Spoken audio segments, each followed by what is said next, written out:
On January 11, 1944, in the skies over Oschersleben in the industrial heart of Germany, a single pilot faced 30 German fighters alone for 37 minutes and survived.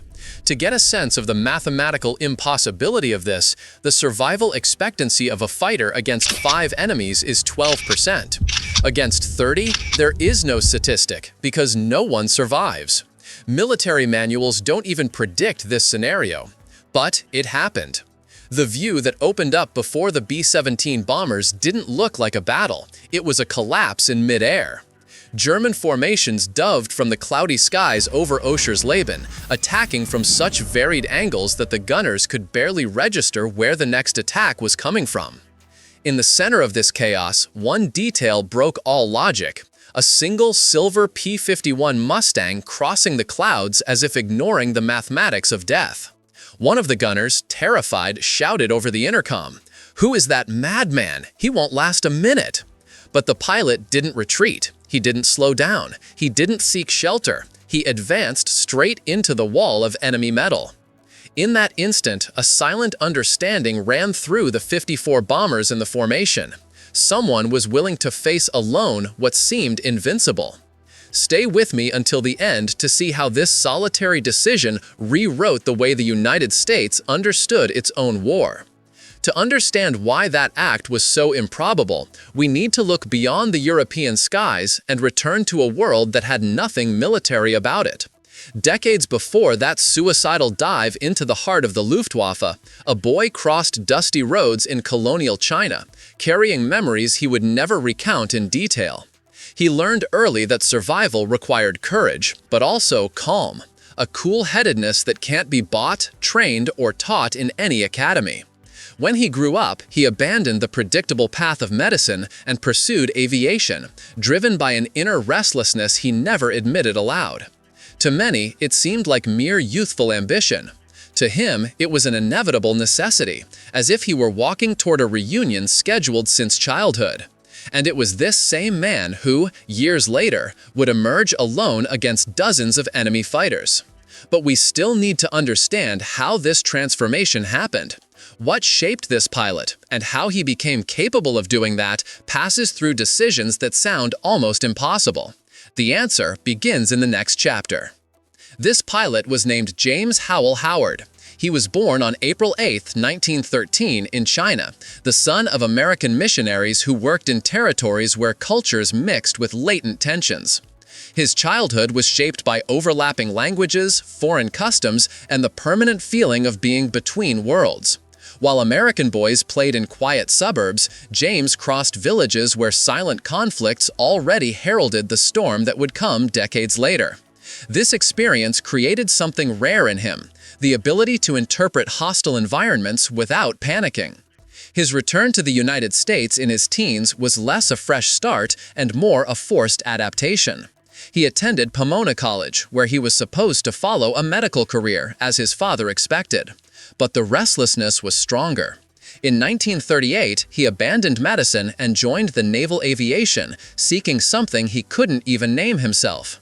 It was there, in the stuffy instruction rooms of the Navy, that flying stopped being just technique and became the lens through which he interpreted the world. He climbed into antiquated biplanes with engines that vibrated as if begging to stop at every turn. He learned that limitation creates better pilots than any advanced simulator. On aircraft carriers, he saw how carelessness means a silent night at the bottom of the Pacific. Discipline was sculpted by necessity, not motivational speeches. Every landing was pure calculation: speed, wind, angle, timing. Making a mistake meant dying or killing comrades. This constant pressure shaped his mind with surgical precision. But it was when news of aggressions in the East reignited personal memories that everything changed. The continent where he had grown up was under direct threat. Ignoring that would be denying part of himself. In 1941, he made an unexpected decision. He left the safety of the Navy to join the Flying Tigers, American volunteers going to fight in defense of China under the command of Claire Chennault. Few dared mention the group publicly. Technically, violating American neutrality was a crime. But James didn't hesitate. He boarded for Burma carrying only minimal baggage and the certainty that he would face something for which no training had fully prepared him. This change would mark the beginning of a rivalry, the fight between American machines and enemy fighters that dominated the air with extreme maneuverability. Now you'll see how this clash shaped the mind that would face an entire Luftwaffe formation alone. Arrival at the Flying Tigers in 1941 changed everything with brutal speed. When James stepped onto the improvised base in Taungoo, Burma, he realized that there was no room for romantic illusions. Every pilot was evaluated not by medals but by the ability to return with the plane intact. The smell of fuel mixed with the humid heat of the Asian jungle created a claustrophobic atmosphere. The Allison engines of the P-40 Warhawks roared during pre-flight tests, filling the air with a metallic vibration that penetrated the chest. The stories about quick defeats against Japanese fighters were not exaggerations, they were warnings. The Nakajima Ki-27 and the Mitsubishi A6M0 made impossible turns, climbed like rockets, and descended with deadly precision. Upon seeing the P-40s for the first time, heavy, rigid machines with a shark profile painted on the nose, it was clear that he wouldn't win by trying to imitate the adversary's lightness. He would have to rewrite his combat instinct. Chennault's instructions were direct and cruel. If you try to turn like them, you die. If you try to climb like them, you die. So do what they can't. The philosophy was simple. Vertical dive, quick shot, high-speed escape. Turn disadvantage into weapon. Attack with precision before the enemy had time to react. James absorbed this doctrine like a religion. With every mission, he realized he was being prepared for something greater, a war he hadn't yet imagined facing. Between January and July 1942, he flew 56 combat missions. He destroyed 6 confirmed Japanese aircraft, Ki-27s over Rangoon, a Ki-21 on reconnaissance over Burma, another Ki-27 over Hengyang on July 4, 1942, the last mission of the Flying Tigers before their dissolution. But this official tally didn't capture the true learning. He saw comrades disappear into the clouds without a trace. He saw improvised fields turn into cemeteries. He saw that no military manual predicted the unpredictable chaos of such close combats. He learned to identify the exact sound that separated a healthy engine from a doomed one. He recognized the shadow that anticipated an ambush. He understood that survival required more calculation than bravery. When a mechanic asked, "Why do you never hesitate?" he simply replied, "He who hesitates doesn't return." It wasn't arrogance, it was a statement of fact. Every mission refined his mind with the precision of a tool working in the dark. When he returned to the United States in July 1942, carrying lessons etched in invisible scars, he believed he would finally have stability. Fate had other plans. In 1942, James returned to the United States expecting recognition for his combat experience. He encountered a rigid, hierarchical system that didn't always see merit beyond bureaucratic protocols. After a frustrating meeting with a commander indifferent to his Flying Tigers experience, he understood that his path required autonomy. He accepted a commission as captain in the Army Air Forces. In 1943, he was promoted to major and received command of the 356th Fighter Squadron, 354th Fighter Group, based in England. There, he met machines that would change his view of combat. The first was the Lockheed P-38J Lightning. 2 shiny nacelles, unusual shape, promise of cutting-edge technology. It took only a few minutes of flight to realize that appearances deceived. The turbocharged Allison engines required meticulous synchronization. Systems responded with their own temperament. Any adjustment failure turned a routine mission into a survival game. "This thing seems to fly by opinion, not aerodynamics," he once commented, drawing suspicious laughs from the mechanics. High altitude froze hydraulic systems. The central cockpit offered limited visibility. But these difficulties sharpened perception. Learning to control an unpredictable machine taught reflexes that no standardized training offered. Then came the Republic P-47D Thunderbolt, a colossus that weighed 4 tons fully loaded, capable of diving with absurd violence, withstanding impacts that would destroy lighter fighters, and unleashing a rain of fire with 8.50 caliber machine guns. James felt, for the first time, truly protected, until he discovered the cruel limit: insufficient range. Missions requiring deep escort into enemy territory exposed the bomber's fragility, often left alone when they needed it most.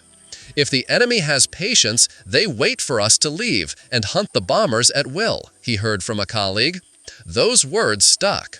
It was in this context that the last aircraft appeared, the North American P-51B Mustang. When he put his hands on the controls, something made immediate sense. It was as if the aircraft anticipated his movements, converting intention into action with a fluidity he had never experienced. The Packard V1650 Merlin engine produced 1,490 horsepower. External tanks allowed a range of 3,200 kilometers. Power, altitude, range, fuel consumption, stability, everything fit into a perfect equation. He landed after the first flight with a discreet smile. The limit here isn't the machine, it's the man. On December 20, 1943, he shot down his first Messerschmitt Bf 109 over Bremen. This perception, however, would not be enough to overcome what was to come. The days leading up to January 11, 1944, began like so many others. Maps spread over metal tables, wind calculations updated in haste, commanders discussing final adjustments. The target was critical: Messerschmitt Bf 110 production factories in Oschersleben and Halberstadt, near Berlin. For the 401st Bomb Group, it would be the 14th mission. For many crew members, it would be the last, but no one knew that yet. The briefing revealed a plan that depended on almost unreal synchronization: escorts of different models taking specific stretches of the route. Any delay, any weather change, any minimal detail could open huge gaps. And it was the weather that decided to challenge the entire operation. Dense cloud banks over the English Channel diverted entire units before they even crossed enemy territory. James, leading 50 P-51 Mustangs from the 354th Fighter Group, quickly realized that gaps would form. "They'll attack where we're weakest," he murmured as he aligned his aircraft on the icy runway at Bokstedt. In the sky, disorder set in faster than expected. The 54 B-17 bombers of the 401st Bomb Group advanced fragmented, some groups separated by kilometers. German formations, mainly Focke-Wulf FW-190 and Messerschmitt Bf 109, emerged like arrows launched from different directions. The Luftwaffe knew that this was the ideal moment: scattered escorts, isolated bombers, compromised visibility. James identified the turmoil and understood that keeping his formation intact would be useless. He needed to act with surgical precision, redistributing his squadron like a conductor who knows the strength of each instrument. He sent 2 flight leaders, Red Dog Johnson and Hank Mills, to protect the central and rear parts of the main column. Without hesitating, he advanced alone toward the most exposed group, the front line led by Colonel Harold Bowman. There were the navigators, the bombardiers, the men essential for the operation's success. The scene he saw as he approached was brutal: a rain of enemy projectiles cutting through the air, heavy B-17s trying to hold position while tremors ran through their aluminum structures. As soon as he identified the first attacker, an FW-190 preparing to open frontal fire, he dove without waiting for cover. He knew that balanced combat didn't exist at that moment. It was about preventing damage, not winning a contest. Subscribe to the channel now, because what comes next is the most improbable part of this story. From here on, James would face approximately 30 German fighters alone for 37 uninterrupted minutes. The first burst came from the P-51 6.50 cannons with surgical precision. The FW-190, preparing a frontal attack on the lead bomber, veered abruptly, losing its ideal position. The maneuver isolated James from his own unit, but offered vital seconds to the men protecting the heart of the formation. From then on, the battle turned into a cycle of quick decisions, each made without any guarantee of return. The radios exploded with distress calls. Enemy shadows crossed the sky like hungry predators. James realized that with every foray, he was getting closer to the limit of his weapons and fuel. He wasn't seeking victories, he was seeking interruptions. Every time a German fighter initiated a calculated dive against the B-17s, he appeared in the exact angle that forced a deviation. He didn't need to destroy, he needed to disrupt.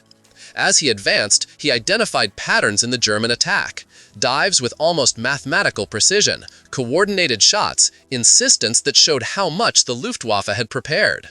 The roar of the Daimler-Benz and BMW engines sliced through the formation like blades. Every shadow outlined against the cloudy sky could mean a new frontal attack. He kept in constant motion, not allowing enemy to get comfortable. "If I stop, they win," he murmured as he crossed rows of B-17s like an improvised bodyguard. The situation changed when the first sign of failure appeared. One of the triggers didn't respond to the command. In a normal battle, that would be reason for immediate abandonment. There was no such option here. He tested another weapon, felt a light impact, confirmation that he still had some chance. However, with every abrupt maneuver, the failure worsened. The bombers, even damaged, continued fighting to maintain formations. Gunners fired in an attempt to ward off the coordinated enemy attack. James realized he was moving not just as a pilot, but as a shield. He positioned himself where the threat was most urgent. When an enemy fighter emerged from below trying to attack the vulnerable belly of a B-17, he dove without hesitation, even knowing that only one weapon still worked. A short and precise shot forced the enemy to veer. Over time, the Luftwaffe realized that their attacks were being interrupted by a single obstacle that always appeared in the exact spot. This pattern put him in a paradoxical position, isolated and vulnerable, but simultaneously responsible for keeping the bombers advance.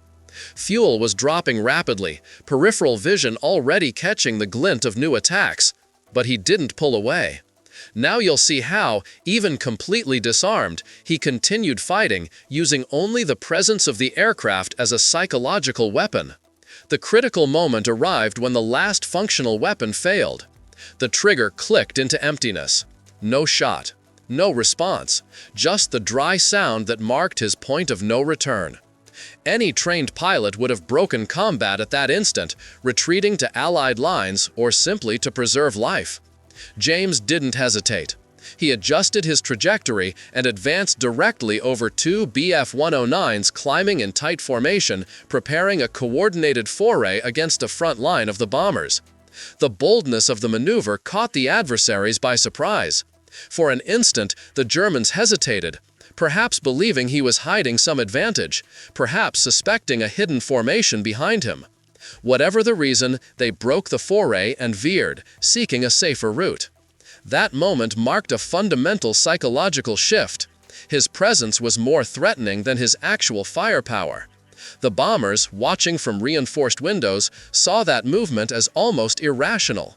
A man alone forcing Luftwaffe veterans to retreat. But the effect didn't last long.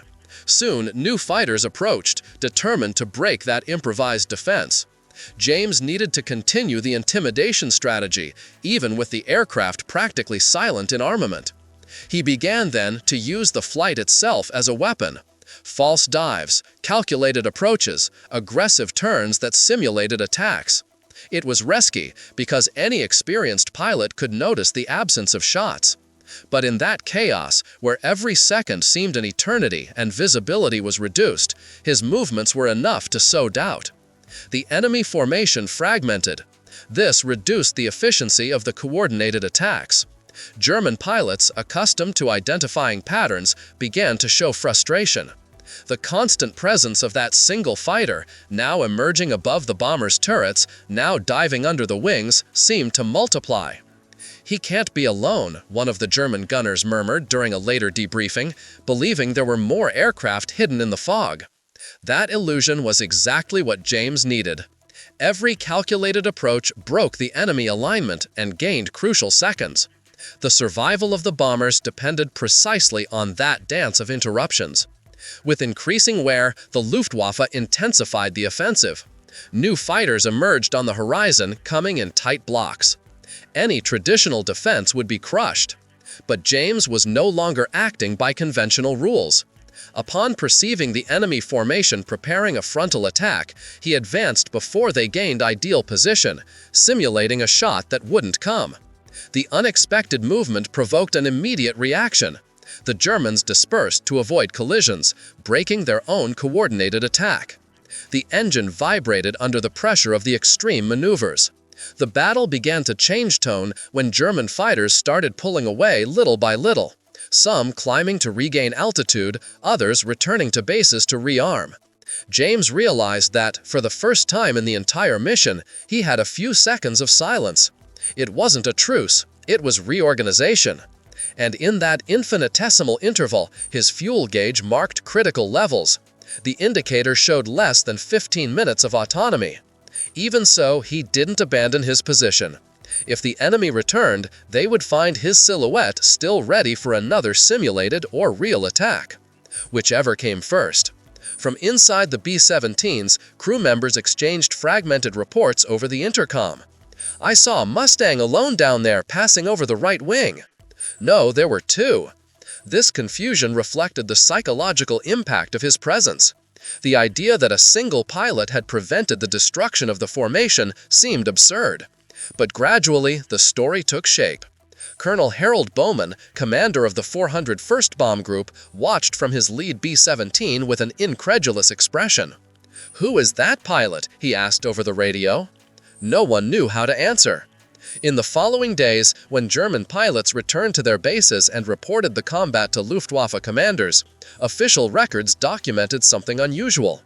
One of the Bf-109 pilots stated in debriefing, "We thought there was an entire squadron protecting the formation." Then we realized it was just one. Impossible to concentrate the attack. He was everywhere at once.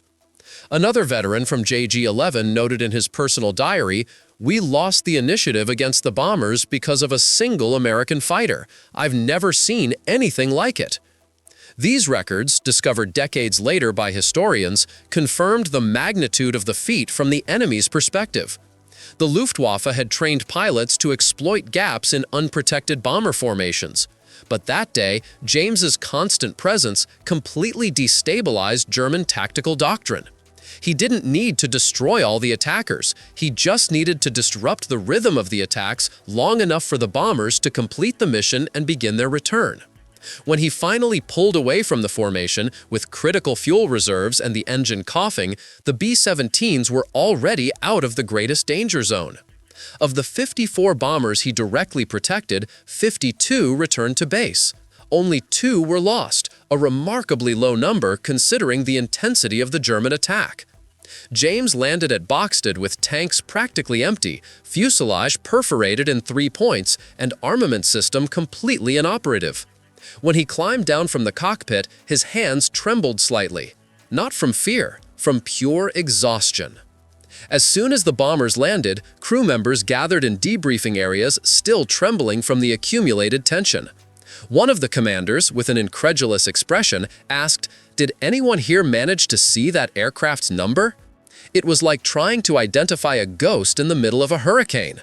Answers crossed, but all converged on the same point. It had been just one pilot, one man facing an entire swarm.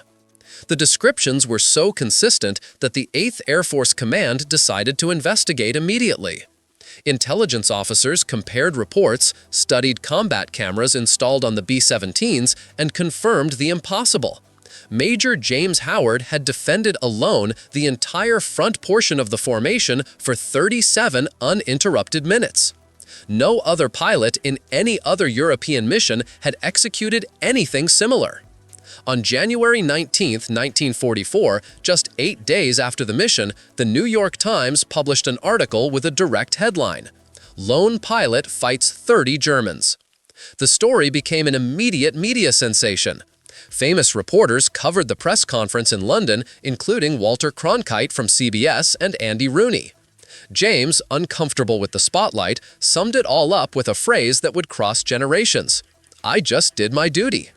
There was no theatrical heroism there. There was the honesty of someone who knows the harsh reality of combat and understands that glory doesn't pay the price of risk. In February 1944, he was promoted to lieutenant colonel.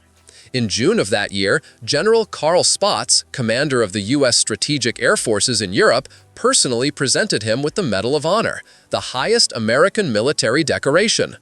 The official citation read, "For conspicuous gallantry and intrepidity at the risk of life above and beyond the call of duty in action against the enemy near Oschersleben, Germany, on January 11, 1944.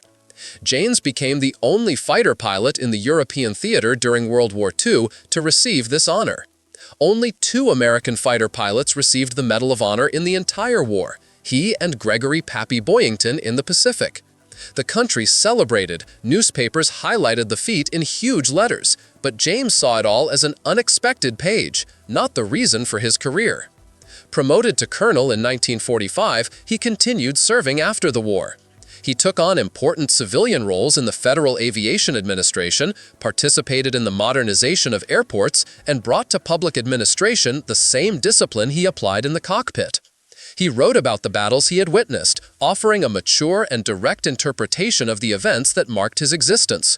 There was no exaggeration or self-promotion, just analysis from someone who deeply understood the balance between competence, preparation, and chance. The world changed, new wars emerged, technologies advanced, but James's story remained a mandatory reference in any study on individual courage in aerial combat.